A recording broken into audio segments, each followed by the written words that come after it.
रस का उपहार है ये गीत, गजल का प्यार है। सूफी बतियाए सबसे यहाँ ये दोहों की बौछार है। आध्यात्म से जोड़े सबको, आध्यात्म से जोड़े सबको, पावनता से गुलजार है। कविताओं की ये बयार है, ये काव्य कुंज रसधार है। कविताओं की ये बयार है, ये काव्य कुंज रसधार है। ये गीत गजल का प्यार है, ये काव्य कुंज रसधार है। पावनता से गुलजार है, ये काव्य कुंज रसधार है। नमस्कार, सादर प्रणाम। मैं प्रोफेसर कवि राजीव शर्मा इंदौर आप सभी के बीच काव्य कुंज में फिर उपस्थित हूँ। मरहम लगाए जख्मों को वो धीरज है काव्य कुंज। अयोध्या मथुरा काशी में बिरज है काव्य कुंज। वन बाग उपवन वाटिका का बसंत, खिले साहित्य सरोवर में वो नीरज है काव्य कुंज। तो आज के काव्य कुंज में हम सबसे पहले चलते हैं हमारे सेगमेंट काव्य पंखुड़ी की तरफ, जहां पर उपस्थित हैं निधि शर्मा जी। और निधि शर्मा जी हाजिर हुई हैं जालंधर से। क्या कहने जा रही है निधि जी, सुनिए आप उन्हीं से।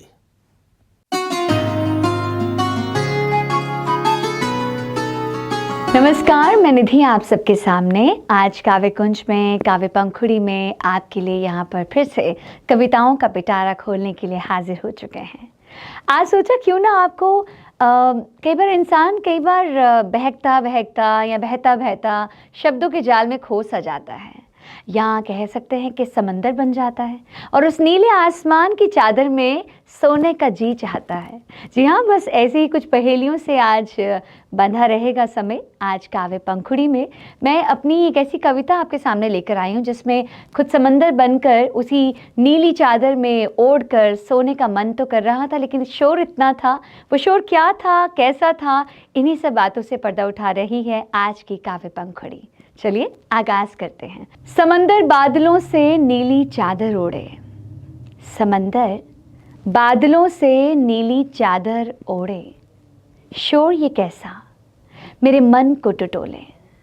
संत है शब्द, संत है शब्द मन में हलचल, संत है शब्द मन में हलचल। जहन में लाखों ख्याल आपस में बोले। संत है शब्द मन में हलचल, जहन में लाखों ख्याल आपस में बोले।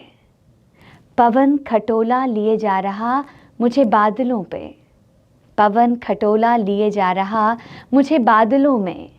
कुछ कहना चाहता हो जैसे, फिर ये हवा सा बादल छूकर मेरे तन मन को क्यों ना कुछ बोले।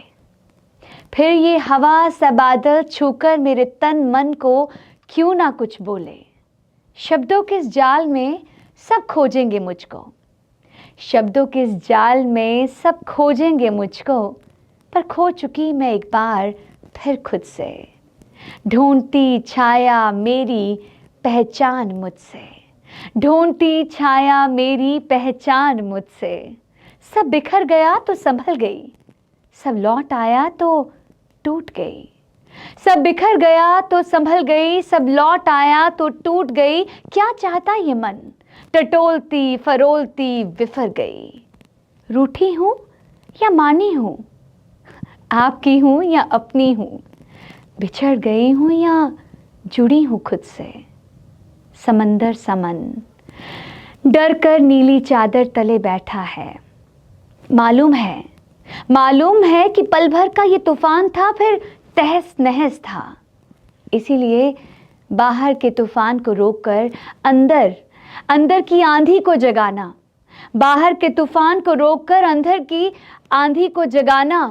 मन दिमाग सबको रोककर खुद से खुद को अलग कर जाना। जो है वो ना रहेगा, जो है वो ना रहेगा, जो रहेगा वो मेरा ना रहेगा। इसी सच को पहचाना, बिन जाने कि ये तो हम सबके ही ख्याल हैं, बिन जाने कि ये तो हम सबके ही ख्याल हैं। समंदर जो है बादलों से नीली चादर ओढ़े, ये ख्याल हम सबके दिल में बार बार कई और ख्याल खोले। समंदर समन बस नीली चादर ओढ़े।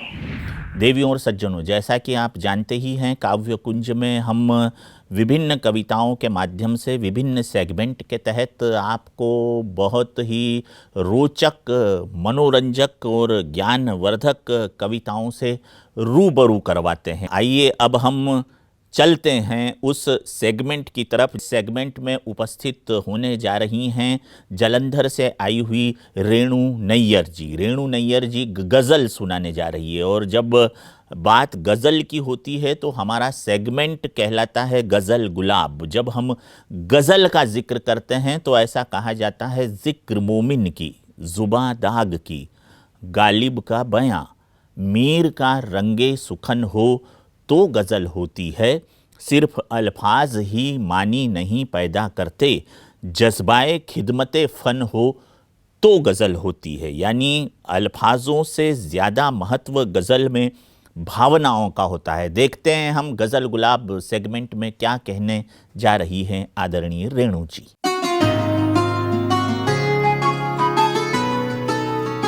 नमस्कार, मैं रेणु नैयर जालंधर पंजाब से हूँ। काव्य कुंज के आज के इस एपिसोड में मैं अपनी एक गज़ल पेश करना चाह रही हूँ, और गज़ल का मतलब कुछ इस तरह से है कि किसी सूरत कोई सागर निकालो, किसी सूरत कोई सागर निकालो, हमारी आँख का बंजर निकालो, किसी सूरत कोई सागर निकालो, हमारी आँख का बंजर निकालो, यकीन फिर से हुआ जाता है उस पर, यकीन फिर से हुआ जाता है उस पर, कोई तो आके मेरा डर निकालो, कोई तो आके मेरा डर निकालो, तुम्हारी राह के गुल बोलते हैं, तुम्हारी राह के गुल बोलते हैं, हमारी राह के पत्थर निकालो, हमारी राह के पत्थर निकालो, सलीके से जो दुनिया देखनी है, सलीके से जो दुनिया देखनी है, तो अपनी आँख का कंकर निकालो, सलीके से जो दुनिया देखनी है, तो अपनी आँख का कंकर निकालो, ये देखो आसमां से जा लगा है, ये देखो आसमां से जा लगा है, तुम्हें किसने कहा था सर निकालो, ये देखो आसमां से जा लगा है, तुम्हें किसने कहा था सर निकालो, कहानी से तो रुखसत कर ही डाला, कहानी से तो रुखसत कर ही डाला, अब अपने दिल से भी हंसकर निकालो, कहानी से तो रुखसत कर ही डाला, अब अपने दिल से भी हंसकर निकालो, और मोहब्बत करके हमने देख ली है, मोहब्बत करके हमने देख ली है, चलो छोड़ो भी अब चौसर निकालो, मोहब्बत करके हमने देख ली है, चलो छोड़ो भी अब चौसर निकालो, किसी सूरत कोई सागर निकालो, हमारी आँख का बंजर निकालो। शुक्रिया। और अब बारी आती है विविध बहार की। विविध बहार हमारा वो सेगमेंट है जिसके बारे में आप समस्त जानकारियों से इतने दिनों में भली भांति संलग्न हो चुके हैं। आइए देखते हैं विविध बहार में आज कौन कौन से श्रोता कवि कौन कौन सी रचनाओं का किस किस अंदाज में पाठ करते हैं।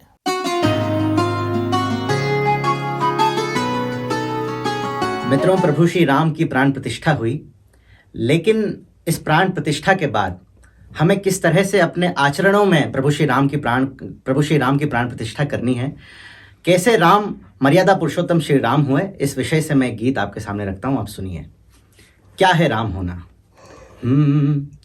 राम होना सहज तो नहीं है, मगर राम होना सहज तो नहीं है, मगर हो सहज जो गया हो वही राम है।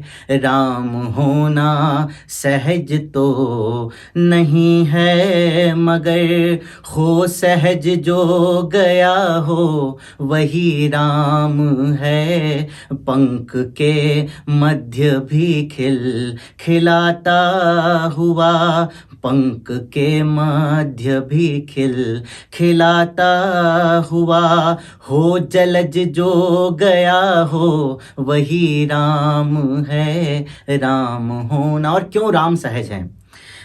श्रम की पगडंडियों के सिवा राम ने दूसरा कोई भी पथ चुना ही नहीं। एक रात्रि को उनके भाग्य का निर्धारण होना था। एक समय था कि वे उस समय के सबसे बड़े राज्य के सम्राट होने वाले थे, लेकिन अचानक से उनको वन जाने का आदेश दिया जाता है और राम वो चुनते हैं जो उन्हें आदेश मिलता है। श्रम की पगडंडियों के सिवा राम ने दूसरा कोई भी पथ चुना ही नहीं। एक वचन जो पिता का सुना तो कभी अन्य कोई कथन फिर सुना ही नहीं। एक वचन जो पिता का सुना तो कभी अन्य कोई कथन फिर सुना ही नहीं। राज वैभव अनुज के लिए हर्ष से, राज वैभव अनुज के लिए हर्ष से, क्षण में तज जो गया हो वही राम है। राम होना सहज तो नहीं है, मगर हो सहज जो गया हो। प्रभु श्री राम अपने समय के सबसे बड़े राज्य के राजकुमार, इतने बड़े साम्राज्य के राजकुमार, वे जब वन के लिए गए थे तो किन किन लोगों की उन्हें सहायता नहीं मिली होगी और उन्होंने किन किन लोगों की सहायता ली, मैं पंक्तियां रखता हूं।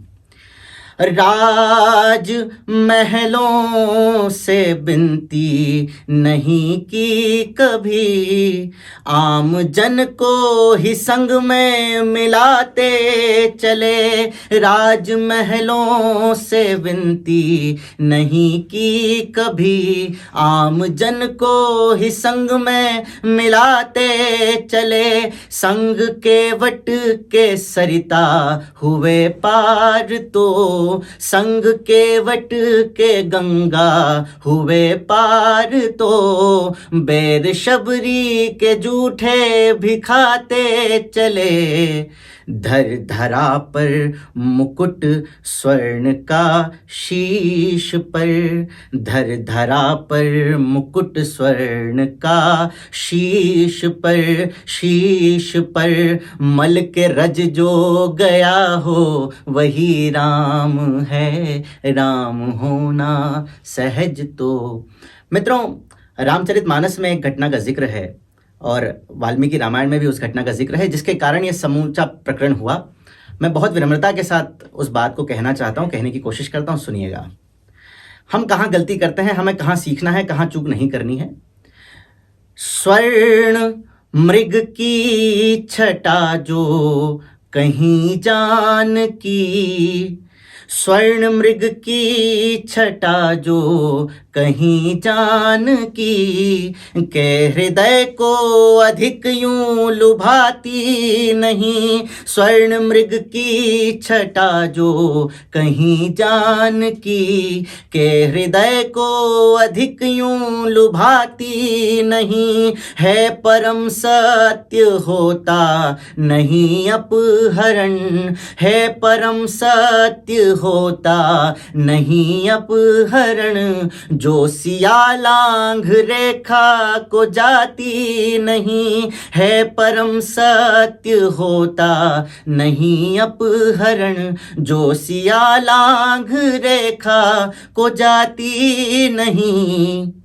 सैन्य संग पार सागर सिया के लिए, सैन्य संग पार सागर सिया के लिए, धैर्य धज जो गया हो वही राम है, राम होना सहज तो नहीं है मगर, हो सहज जो गया हो वही राम है, राम होना।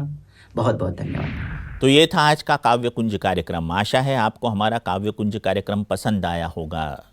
इच्छा तो नहीं है कि आपसे दूर जाया जाए, लेकिन वक्त की अपनी मर्यादा है और वक्त की मर्यादा का पालन करना तो सभी के लिए ज़रूरी है, क्योंकि वक्त की नज़ाकत किसी को भी नहीं बख्शती। इसलिए आज का वक्त हमें इस बात का संदेश दे रहा है कि हम आज के काव्य कुंज को यहीं पर समाप्त करें। इसलिए इजाज़त दीजिए कवि प्रोफेसर राजीव शर्मा इंदौर को। अगले एपिसोड में फिर आपसे मुलाकात होगी। तब तक के लिए आप अपना ख्याल रखें, आप स्वस्थ रहें, आप प्रसन्न रहें, आप मस्त रहें।